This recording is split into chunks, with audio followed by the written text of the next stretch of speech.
for staying awake for us, Doug. We appreciate it, all right?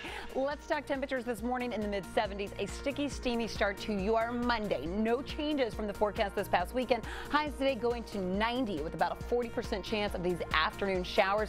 Not out of the question, about 20-30% chance that we could even see a few showers before lunchtime today. Strong hurricane. Now, right now it's a tropical storm, but hurricane headed for Florida. I'm going to show you that. Two cold fronts.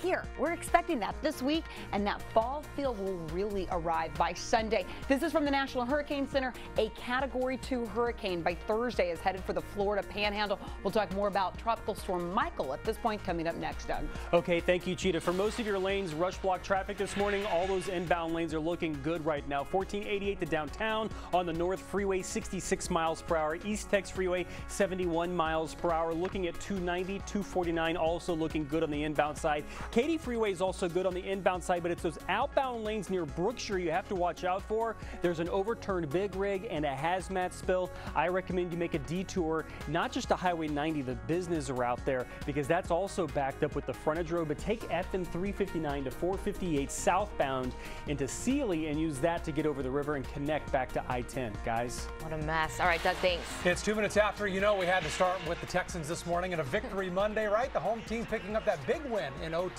against the Dallas Cowboys. Daniel Gutierrez has the highlights and reaction from the team.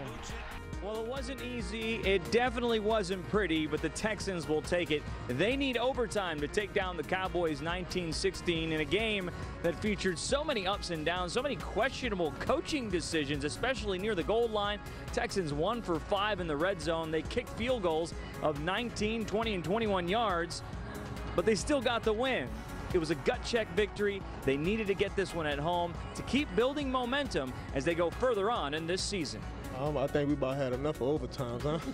Nah, it was a good victory. The heart, the guts, the will, the determination. I mean, everything kind of just goes into the, these last 2 wins, especially in overtime, finishing the deal. Now the Texans move on. Buffalo comes to town next week, so you got to think that victory could put them back in 500 and keep them in this division race, especially after that 0-3 start. That is definitely good news for this squad. At NRG Stadium, Daniel Gutierrez, KHOU 11 Sports. And we'll have much more on the Texans, including how fans are reacting on social media, coming up in just a few minutes.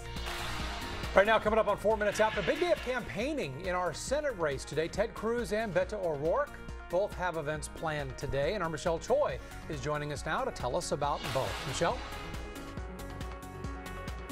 Russ, with less than a month to go until Texans head to the polls, both Senate candidates are busy and working hard. Tonight, Democratic Congressman Beto O'Rourke will be in Houston. He'll be hosting a voter registration concert right here at White Oak Music Hall, featuring special guests, both former Texans Arian Foster and rapper Bun B, just to name a few. But before that, he'll continue his college campus tours. He'll be visiting 3 colleges in the area. First, he'll be at Lone Star College at noon today, and tomorrow he'll speak at both Texas Southern University and Rice. This is, of course, all part of his Fight for the Future week-long tour where he'll be talking about issues centered around young people at college and university campuses. And both Senate candidates are eager to get out the vote. According to the Texas Tribune, Vice President Mike Pence will be in Dallas today campaigning for Senator Ted Cruz.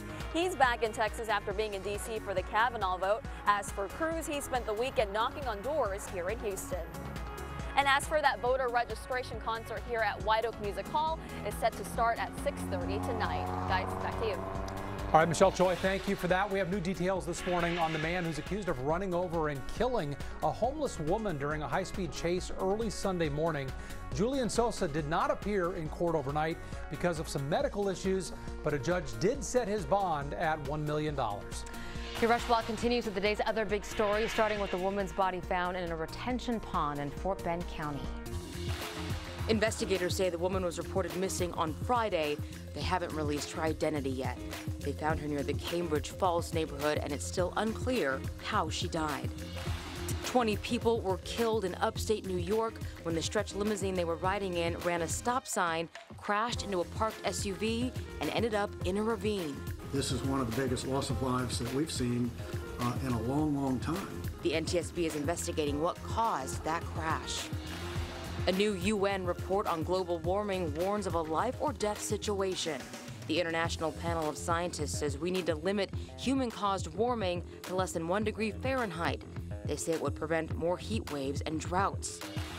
President Trump will hold a ceremony for his new Supreme Court justice tonight at the White House. I stand before you today on the heels of a tremendous victory for our nation.